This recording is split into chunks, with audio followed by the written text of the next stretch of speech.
Voilà, donc les caractéristiques de notre pendule simple sont, comme vous le voyez, la longueur est égale à 1 mètre, l'amplitude θ0 est égale à 12 degrés, c'est-à-dire qu'on a écarté le pendule de sa position d'équilibre de 12 degrés vers la droite, et la mâche accrochée est égale à 50 grammes. Nous allons calculer la période d'oscillation de ce pendule. On clique sur démarrer.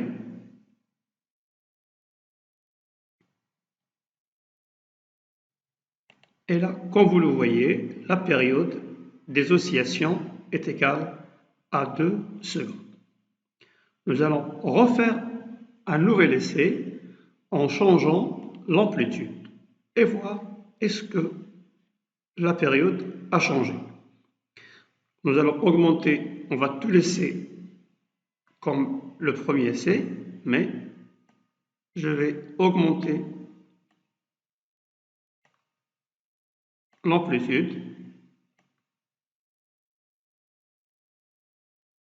à 14 degrés et puis on va refaire la même expérience. Nous allons démarrer donc l'animation et voir est-ce que la période a changé quand on a changé l'amplitude. On arrête, on mesure la période et là vous voyez que la période n'a pas non plus changé. Maintenant nous allons changer la masse et voir est-ce que par hasard la période a changé. On va passer de 50 à 100 par exemple. Et puis, on démarre donc l'animation et on remesure la période. Vous voyez que la période n'a pas non plus changé. Donc en changeant l'amplitude et en changeant la masse, la période n'a pas changé. Bon, cette fois-ci, on va changer la longueur. Donc on va laisser θ égale à 12. On va revenir à une masse égale à 50 grammes.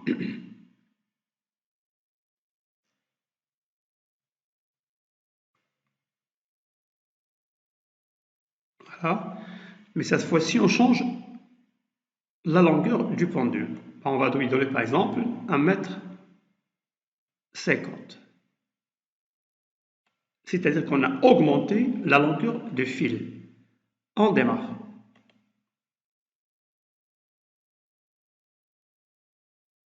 Voilà, donc là, vous voyez qu'en augmentant la longueur de fil, la période a changé. Donc on est passé de 2 à 2,5. Donc la longueur du pendule influe sur la période des oscillations. Maintenant, nous allons redémarrer l'animation et on va changer cette fois-ci l'amplitude. Alors, comme vous le voyez, donc l'amplitude elle est programmée de façon à ce qu'il ne dépasse pas 15. Alors, la question, c'est pourquoi? Tout simplement pour que les oscillations produites par le pendule soient des oscillations sinusoïdales. Et car au-delà, parce que quand on dépasse 15 degrés, au-delà de 15, 20, etc., donc on va voir que la période dépend de l'amplitude. Donc la période des oscillations ne dépend pas de l'amplitude tant que l'amplitude ne dépasse pas 15 degrés. Voilà.